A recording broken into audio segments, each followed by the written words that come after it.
there was this man, I guess he was an Orthodox Jew, Jaime Pfeffer. He lived in South Amboy. He had like a dry goods store, and he would put all kinds of merchandise in a sack, and he would walk from South Amboy all the way through Sayreville selling things, which was kind of neat, you know. And then uptown, Greenfield's department store, if you wanted, you know, any kind of merchandise and you couldn't get to the store, they would come to your house with things for you to buy, which was kind of neat. Then we had a milkman, Mr. Prusak.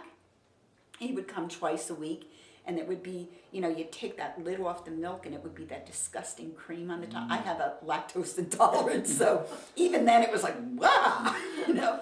And then there was this guy, the tailor, G.I. Joe, and he used to make the rounds, I don't know if it was once a week, to pick up your dry cleaning, and then the next week he would bring it back. So everything was brought to the home, because then there was very little transportation except for buses and very few cars. It was a luxury to have a car, and for a woman to drive a car was like almost unheard of. I remember the Iceman, and that's much way before, I mean, I was little then, who would come around and the kids would follow him like if it was in the summer, because he would like break off blocks of ice to go into the house to put in what was then the ice box, not the refrigerator, and if there were any slivers of ice left over, he'd give it to the kids. So we would be like beggars following him around. The whole world, at least in Lower Sayreville, revolved around the church. Try that today. Anyway, it was kind of neat because Christmas time, or right around the New Year, the priest would come around to all the houses with the altar boy to bless the houses. But that was just an excuse to get money for fuel. So if he came to your house, what are you going to do? Say, I'm not going to give? So that was kind of neat. And we would be thrilled to death. And then he would come Easter time to bless the food. You didn't go to church then. He came to your house. And, you know, everyone had to put out their best, what would you call it? Linens and stuff. And all the food had to be prepped by Saturday, because this was when he was going to come and bless. And I used to be so upset because they blessed the salt. You're putting the salt on an egg. What happens to the blessed stuff that falls on the tablecloth? You go like this, it's blessed. I can't let that happen. Oh, there were no funeral parlors. If you died, you were laid out in the house. And it wasn't just like 24 hours, it was 3 days. 3 days. So when my mom died, my father like stayed there with her for 3 days. And that was kind of sad. And of course that's changed over the years. Not only is it less of a time, but it's not so gruesome. And there was carpooling even then, because what would happen is most of the men worked in the plants, either Hercules or DuPont. I'm not even counting that one down there that I can't remember the name of. But they would carpool. So maybe one week Mr. Samuel would take everybody for second shift. And then maybe next week Mr. Mikowitz would take everybody for day shift. So they saved on gas, you know what I mean? And everybody kept their back doors unlocked. There was no such, you locked the front doors, but you did not lock the back doors. There was no reason to. Now, try that today. My grandmother actually made down pillows, and I helped her once, and I never do it again. So she had accumulated over time all of this down, and what you did, you put it in cheesecloth, and then you would soak it in water, and then let it air dry to get rid of whatever parasites, nits, dirt were in it.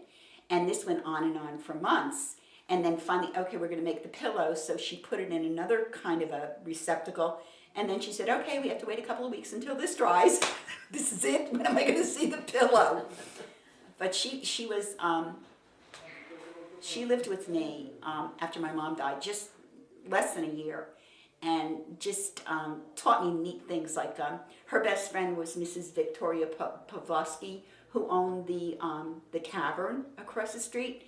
And every Friday night, Mrs. Pavlovsky would come over and they would play bingo together. And they let me play with them, and I thought I was so, I'm with these like older ladies, and they're going to let me play with them.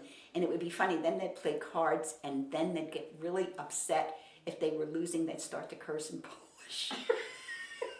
And I'd be saying, "What are you saying? What are you saying here? What are you saying?" And what was really neat was, since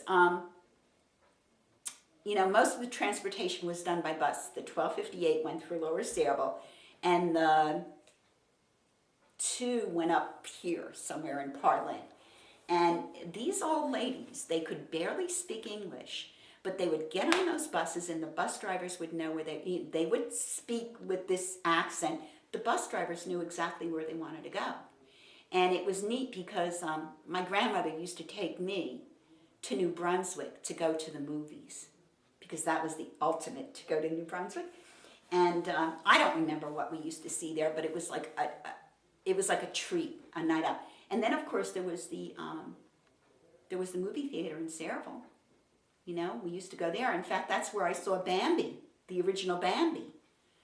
And my cousin was with me. Well, and when Bambi's mother got killed, she became so hysterical. My aunt had to walk her to the theater. She was like out of her tree. But you have to figure we were like 6, 7 at the time. And then we used to go to Perth Amboy. That was the ultimate. You would go there. You would not believe it the way it looks now, but it was just way before all the malls. So this was the ultimate place to go shopping. They had Reynolds department store. I can't remember any of the other places, but my mom and my godmother and I would go there, and we would take the bus, which is unusual. Maybe my dad had the car because my mom drove. And we would go into Perth Amboy to shop, and then we would go to Woolworths, and we would eat chicken chow mein.